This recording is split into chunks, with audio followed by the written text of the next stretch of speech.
Persona is currently one of the most beloved series in all of gaming. While it certainly wasn't always this way and the games still aren't appealing to many people, you can't deny that it has its fans. It seems like as time has gone on, the series has only gotten more popular for its rich stories, lovable characters, and fantastic design. But if there's one more element that fans like myself just can't get enough of, it's the music. So with a growing fan base that's hungry for more and soundtracks that are often cited as some of the best in gaming, why not make a rhythm game themed around the Persona series? I can think of a couple reasons. The Persona dancing games are commonly viewed as the laughingstock of the entire franchise, which is saying a lot considering how Persona 5 The Phantom X is a thing. However, that wasn't always the case. While these games now have become nothing but effortless cash grabs with its two last entries, Persona 4 Dancing All Night, the first of these spin-offs, actually had more behind it than a simple rhythm game. The wait between Persona 4 and 5 at the time was the longest in the series' history, with an 8-year gap between releases, which begs the question, what are players going to do while waiting for Persona 5? That's not a question I want answered. During this wait, Atlus milked Persona 4 for all they could by releasing an expanded version of Persona 4, 2 fighting games, and a crossover with Persona 3. But the last of these games was Persona 4 Dancing All Night.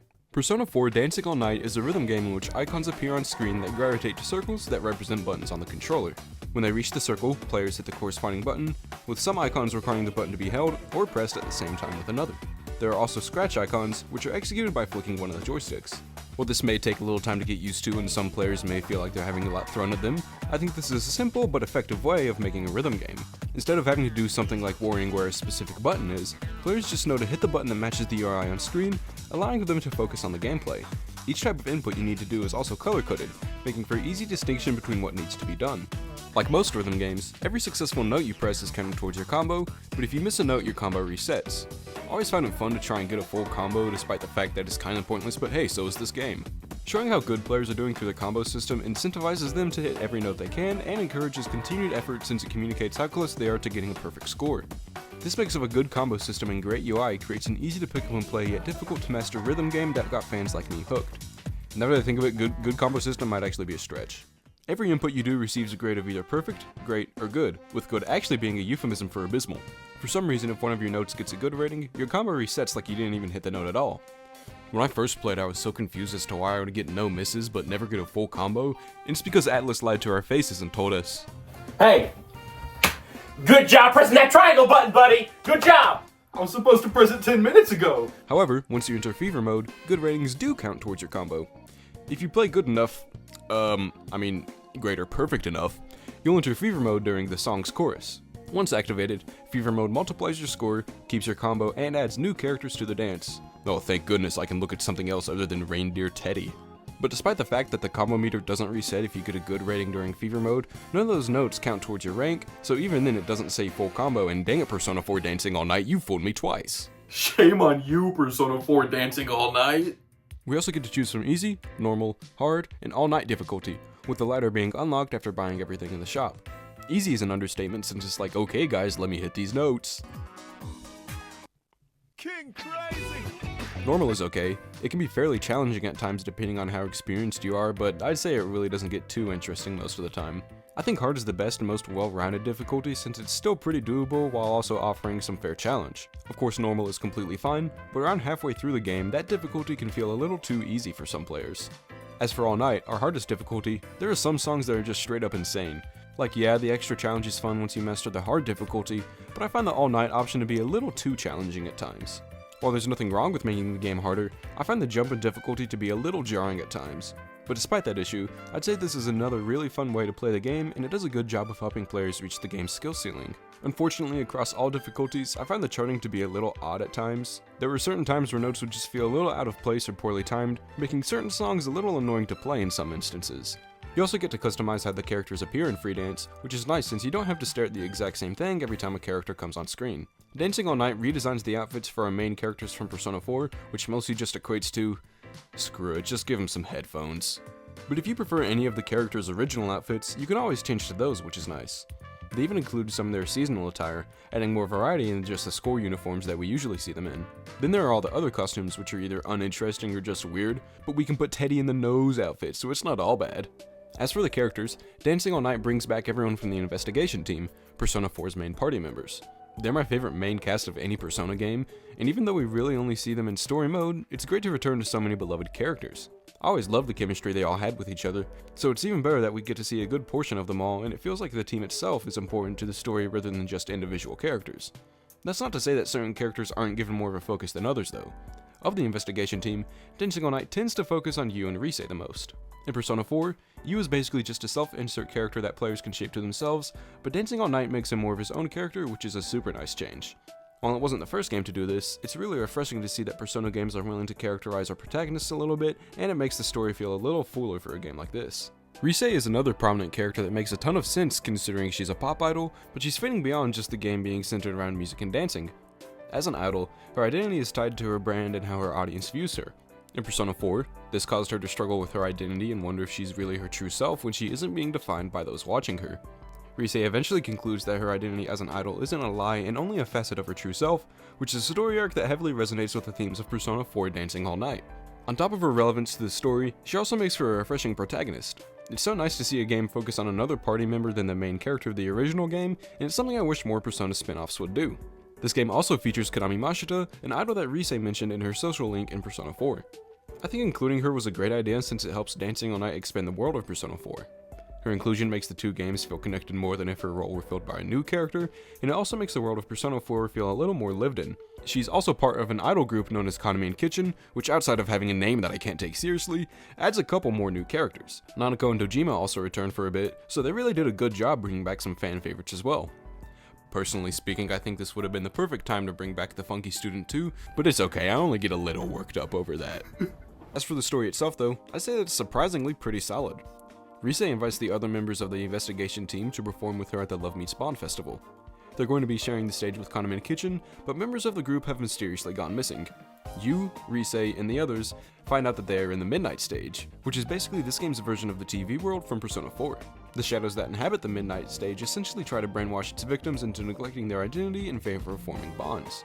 Chapters of the story pertain to a specific member of Konami and Kitchen, which usually involves a couple of members of the investigation team going to a part of the Midnight stage to rescue them. But much like the main characters of Persona 4, once members of Konami and Kitchen enter this world, they are forced to confront parts of themselves that are more secretive. Similarly to Rise and Konami, being an idol has caused these characters to struggle with their identity as well, which develops these new characters all while commenting on the game's themes and mirroring parts of Persona 4's story.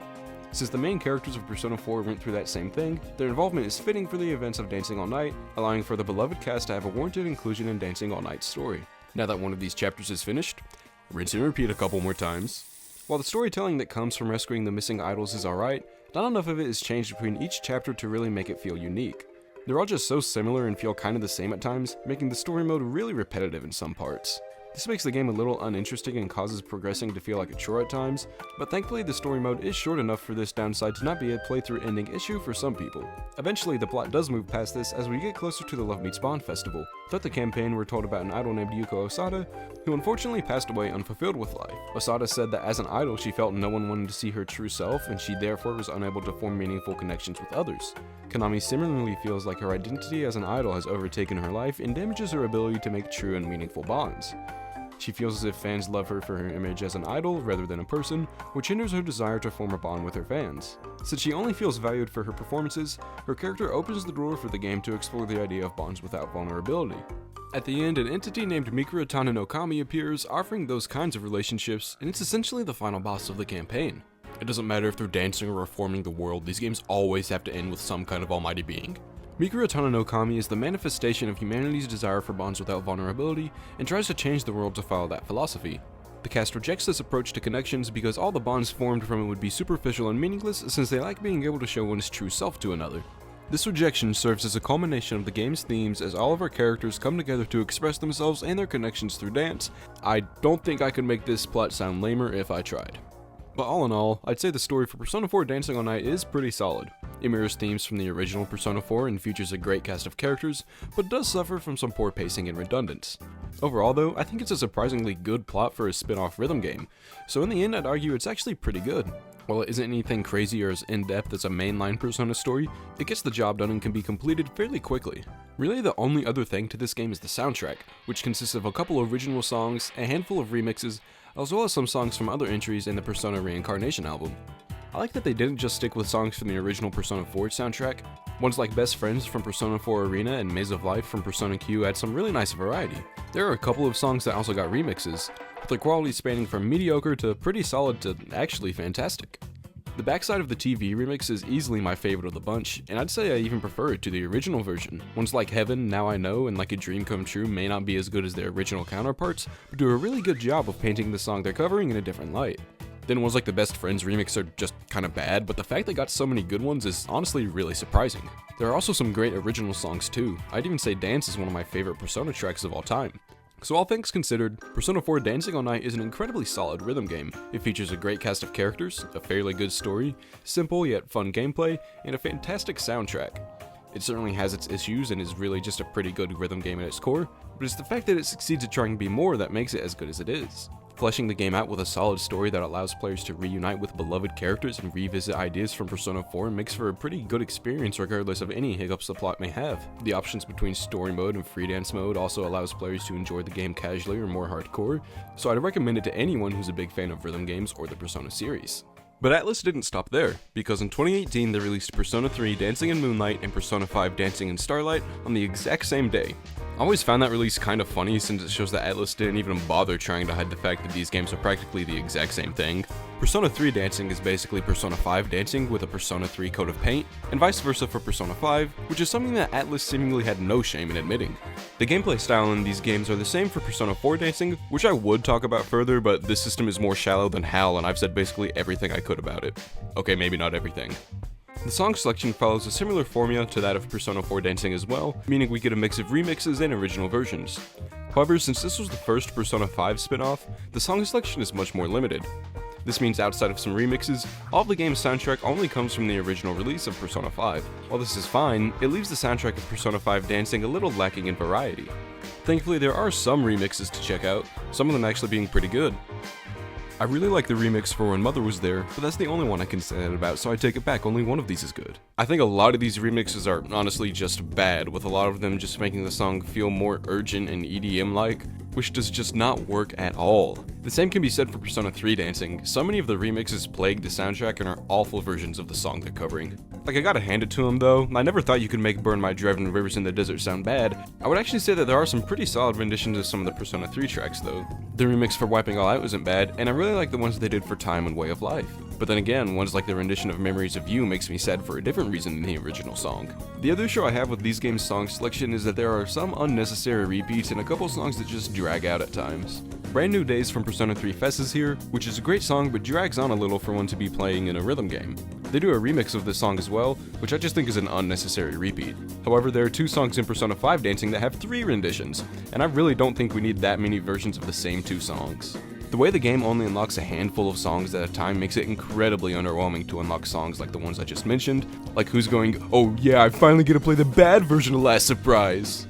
Really, the only other thing to talk about regarding the dancing mode is the outfits, and all I have to say is that Morgana's makes me hate him even more than usual. But with a couple exceptions, all the main characters you'd expect to be in these games are. It's fine that we only get the main characters of each game, but you have to admit that Persona 4 Dancing had a much more interesting cast. Even if 3 and 5 Dancing didn't add new characters, they could have at least done something similar to how Dancing All Night brought back Nanako and Dojima. Like, this would have been the perfect time to see Sojiro bust a move, but it seems Atlus had other plans. Even then, there are certain exclusions that make the character selection feel just a little predictable and uninteresting.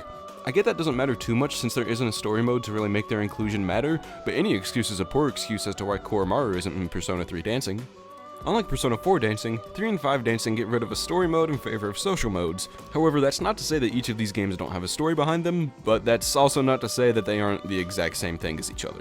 The story of these games is that the Velvet Room attendants summon the main party of each game to an alternate world where any dance they can think of doing, they can do. But why must they dance, you ask? I don't think Atlus knew the answer to that question either. Well, apparently the Velvet Room attendants say it's to relax them from the journeys they just had in their original games, because nothing calms you down more than whatever this is. This has got to be the lamest, most bare-bones story they could have possibly come up with. I get that there isn't an idol in the main cast of these games to fit around the dancing theme like Rise in Persona 4, but even then, Persona 4 Dancing All Night portrayed dancing as a way of expression which ties into the game's messages on identity. Instead, Persona 3 and 5 Dancing have premises so poor it makes me question why they even made one in the first place. Probably because it gives characters something to talk about every few seconds in the game's social mode. Persona 3 and 5 Dancing ditched story mode in favor of a social mode, which basically allows players to interact with their favorite characters one-on-one. While this idea isn't awful, I really just think these ended up being as boring as possible. These feel so repetitive since every character spends a sizable amount of these events talking about dancing, especially in the earlier interactions. A lot of times it feels like you're just watching other characters interact, but the way they do so isn't interesting enough to make these conversations entertaining. On top of that, I prefer the way Persona 4 Dancing gave the protagonist personality instead of just making a self-insert character, which is fitting for the more mainline Persona games, but not these considering your decisions don't really matter at all. Another thing the main games do better is the social links you form with each character. The social modes in these two dancing games really just feel like a husk of that idea. Unlike the social links in the main games, the ones here don't provide any developments to the characters or give them an arc. Instead, the characters just yap about how they want to get better at dancing when they can literally do any dance move they think of. These social events are also how you unlock cosmetics, which I think is inferior to the shop from Persona 4 Dancing. There you would get in-game currency after playing a song, which you could spend on items, but in these games you have to dance to unlock social events, and then do social events to unlock costumes, which just adds an annoying extra step. And some of these requirements to unlock the social events just feel so specific, like come on, these are just coordinates. I also just prefer how the shop in Persona 4 Dancing let you choose whatever item you wanted, whereas 3 and 5 Dancing just give you something random after completing a social event. Like congratulations on talking to Yusuke, here's a broken pair of sunglasses you'll never equip instead of a costume you'd actually want. So Persona 3 Dancing in Moonlight and Persona 5 Dancing in Starlight are nothing but a poor imitation of their predecessor. Everything these games do, Persona 4 Dancing does better. Everything that Persona 4 Dancing did that made it work so well is just removed from these entries. Ultimately, these two games are just the same cheap and soulless cash grab as each other, with the only difference being a separate coat of paint. The gameplay is fine, but everything else about these games makes me reconsider that I just said everything because there is genuinely nothing else to these products. I can't decide which one's worse between 3 and 5 Dancing though. That's like asking, oh, which of my clones do you like more, the stinky one or the smelly one? Why are they so big? The Persona Dancing games started out with a good but albeit clearly flawed entry with Persona 4 Dancing All Night. But despite those flaws, it still managed to become a worthwhile experience to many fans because it was more than just a simple rhythm game. Though the story has its fair share of issues, it offers a return to the world and characters of Persona 4 that players like myself wanted more of. However, Persona 3 and Persona 5 Dancing are completely devoid of everything that made their predecessor so enjoyable. These games don't scratch the itch of wanting to get more out of the games they're based off of since they fail to emulate so many of the great aspects of their source material. The Persona Dancing series showed that the concept had potential with its first entry, but proceeded to become nothing more than an obvious cash grab with its latter titles. You know what, go ahead and throw Persona 4 Dancing in that category too, they really should have brought back the funky student.